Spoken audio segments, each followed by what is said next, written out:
सभी दर्शकों को नमस्कार। मैं मनीषा कुंडू स्वागत करती हूं आप सबका। और अभी हम मौजूद हैं सफेदों के पास गांव सानपुर में, और आज मैं आपके समक्ष हाजिर हुई हूं एक बहुत ही अहम जानकारी लेकर। इनेलो के एक नेता जिनका नाम है विकास राठी, गांव सानपुर से एक यात्रा शुरू हो रही है इनेलो की, जिसका नाम होगा परिवर्तन यात्रा। ये जो यात्रा है ये फरवरी की 24 तारीख से शुरू होगी और लगातार 7 महीने ये यात्रा चलेगी, जिसकी समाप्ति जो है वो कुरुक्षेत्र में होगी आने वाली 27 सितंबर 2023 को। तो हमारे साथ जुड़ चुके हैं लाइव सानपुर गांव से विकास राठी। इनसे पूरी जानकारी लेंगे, जानेंगे कि इस यात्रा में कौन कौन लोग शामिल होंगे, कितनी संख्या में, पूरे हरियाणा में कौन कौन से गांव से होती हुई ये यात्रा कहां पर जाके समाप्ति होगी, क्या एजेंडा इसका है, किस उद्देश्य से ये यात्रा जो है वो हरियाणा में इनेलो के द्वारा चलाई जा रही है। तो अब बात करते हैं डायरेक्ट इनेलो के जो नेता है विकास राठी से। सर नमस्कार। नमस्कार जी। सर, जो यात्रा निकाली जा रही है, क्या यात्रा का नाम है और कब ये शुरू होने वाली है? 24 फरवरी को सिंघार गांव है मेवात का, नूह डिस्ट्रिक्ट के अंदर, वहां से स्टार्ट होगी और ये कुरुक्षेत्र में जाके समाप्त होगी। हर पर डे 20 किलोमीटर ये यात्रा चलेगी। कम से कम इस यात्रा के अंदर 50 लाख लोग हर दिन शामिल रहेंगे और प्रॉपर व्यवस्था किसान आम आदमी की तरफ से ही रहेगी कि जो इस प्रशासन से कुशासन से तंग है वही लोग इसके पूरी यात्रा का प्रबंध कर रहे हैं। सिर्फ एक परिवर्तन यात्रा का एक ही माध्यम है कि जो जितनी भी ये पार्टी इस सरकार कुशासन के दौरान लोगों के साथ अन्याय हो रहा है, उन लोगों को जन जन के साथ बताना और इस कुशासन से कैसे छुटकारा पाना, ये बातें पूरे आम आदमी तक पहुंचाने के लिए ये यात्रा अभय सिंह के द्वारा चलाई जा रही है। सर, आपने कहा कि इस यात्रा की जो समाप्ति है वो कुरुक्षेत्र में होगी, तो यात्रा की समाप्ति किस दिन होने वाली है? यात्रा की चौधरी देवीलाल का जन्मदिन हम 25 दिसंबर को मनाते हैं, हर साल मनाते हैं। तो उसी के दौरान 25 दिसंबर को ही यात्रा का समापन होगा और वहाँ पर बहुत बड़ा हम जो चौधरी ओम प्रकाश चौटाला जी का एक मुहिम चलाई हुई है कि तीसरे मोर्चे का गठन करना। तो तीसरे मोर्चे के उस दिन बहुत बड़े बड़े नेता, पूरे इंडिया के बड़े बड़े नेता आएंगे और तीसरे मोर्चे का वहाँ पर गठन किया जाएगा और इस बीजेपी के कुशासन से अंत के लिए हर प्रयास किया जाएगा। जैसा कि आपने बताया कि ये जो यात्रा है लगातार 7 महीने चलने वाली है, तो 7 महीने जो साथ में लोग इस यात्रा में चलेंगे उनके लिए किस प्रकार की व्यवस्था की जाएगी, रहने की, खान पान की? देखिए, उसकी पूरी व्यवस्था जो है ना, किसान है, गरीब है, जो मजदूर है, कि उनकी तरफ से की जाएगी और बहुत अच्छे से प्रबंध किया जाएगा।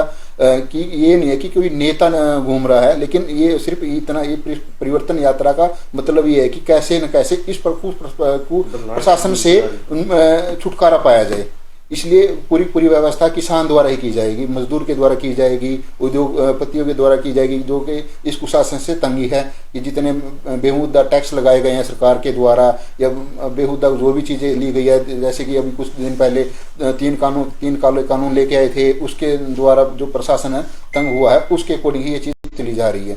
अब कुछ ऐसा भी है कि जो मेडिकल के स्टूडेंट है वो भी इधर घूम रहे हैं। हर कोई ऐसा कोई शासन में ऐसा कोई अधिकारी नहीं है कि जो ऐसी कोई व्यवस्था, ऐसी सरकार के द्वारा कोई भी ऐसी व्यवस्था नहीं की गई है कि जिससे आम जनता को कोई व्यवस्था की जाए, कोई सुविधा प्रदान की जाए। आपने बताया कि मेवात से शुरू होकर कुरुक्षेत्र में पहुंचेगी, तो कितने किलोमीटर की यात्रा रहेगी हरियाणा में? ये 4200 किलोमीटर की ये यात्रा रहेगी और इस ये यात्रा प्रतिदिन 20 किलोमीटर चलेगी और एक हल्का के 2 गांव पर डे कवर किए जाएंगे। तो आपकी क्या भूमिका रहने वाली है इस यात्रा में? मैं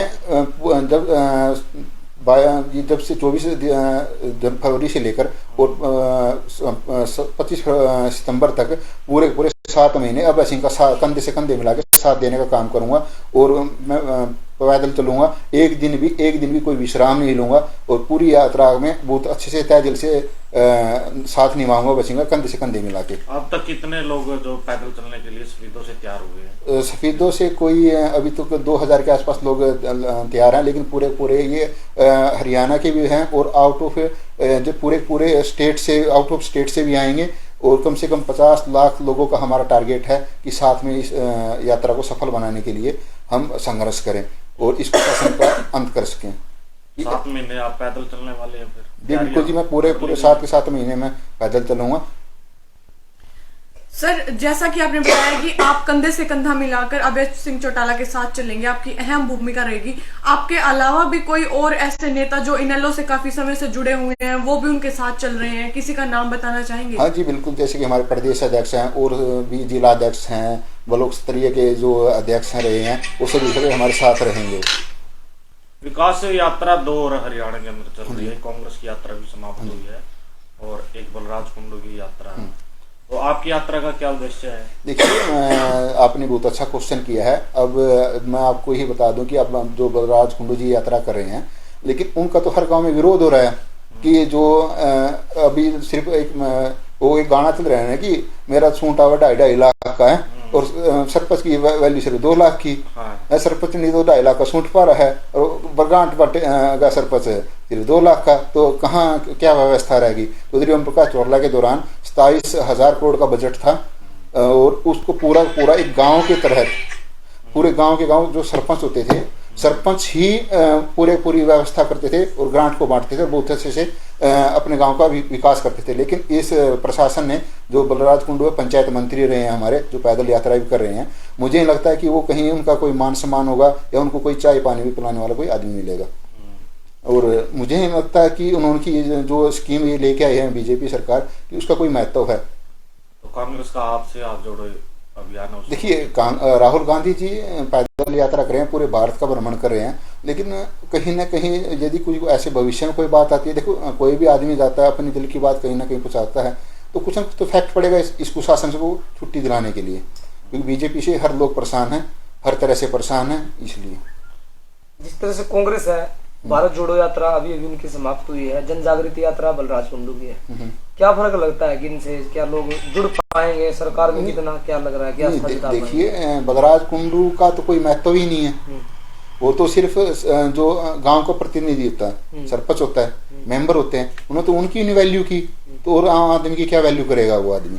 क्या लगता है फर्क कुछ पड़ने वाला है? कितना परिवर्तन? देखिए आने वाला समय इनेलो का होगा, चौधरी अभय सिंह चौटाला हरियाणा के सीएम होंगे और हम पूरी आस ही नहीं विश्वास के साथ कहते हैं और वाकई में ही परिवर्तन आएगा और अभय सिंह हरियाणा के सीएम होंगे।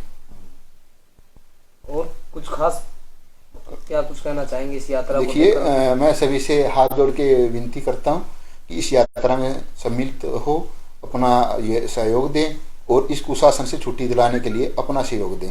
सर, एक अंतिम क्वेश्चन मैं पूछना चाहूंगी, जैसे अभी कांग्रेस की पैदल यात्रा राहुल गांधी के द्वारा चलाई गई, तो सर्वे के अकॉर्डिंग आंकड़े जो निकलकर सामने आए हैं कि 30% फर्क पड़ा है कांग्रेस के वोटिंग बैंक पर, तो आप क्या उम्मीद कर रहे हैं कि जो आपकी यात्रा रहेगी इसके बाद इनेलो के वोटिंग बैंक पर कितने % फर्क पड़ने वाला है? देखिए जब राहुल गांधी जी ने पैदल यात्रा की थी, जब आप ही बता रहे हो कि 30% का वोट का इजाफा हुआ है, जब हम यात्रा करेंगे तो ग्रामीण मिट्टी से जुड़े हुए लोग हैं, हम किसान लोग हैं, मजदूर लोग हैं, यदि हम करेंगे तो हमारा 100% ही फैक्ट करेगा। और जो भी हमारे से नाराज साथी थे, इस यात्रा का हमारा ये है कि जो हम पहले हमारी जब सरकार होती थी उस साथी नाराज होकर चले गए थे, हम उनको भी मनाने का काम करेंगे और हर गरीब आदमी से, हर किसान से, मजदूर से, व्यापारी से हम सब से संपर्क करेंगे और अपने साथ लेके आएंगे और आने वाला भविष्य इनेलो का होगा।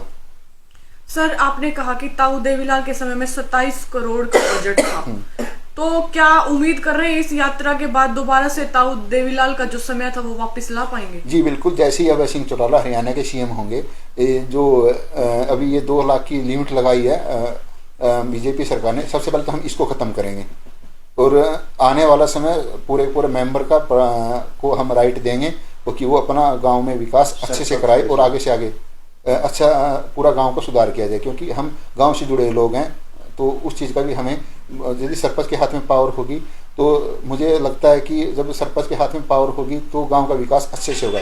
सर, जो गठबंधन की सरकार हरियाणा में बनी हुई है उससे किसानों से लेकर मजदूरों से लेकर सरपंच तक नाराज है, सब धरने पर बैठे हैं, लगातार प्रदर्शन कर रहे हैं, तो ये जो गठबंधन की सरकार है, क्या इसको आपकी जो पार्टी है वो टक्कर दे पाएगी?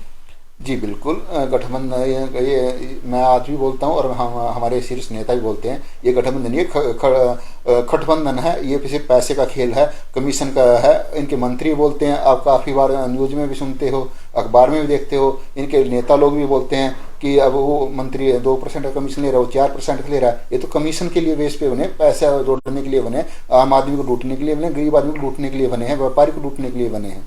इनका कोई एजेंडा नहीं है, सिर्फ एक ही एजेंडा है कि कैसा करके अपनी जेब भरी जाए बस। दोबारा में इनकी ना कोई सरकार है कि ना इनको भविष्य रहेगा, ये सिर्फ जीरो थे, जीरो है, जीरो ही रहेंगे।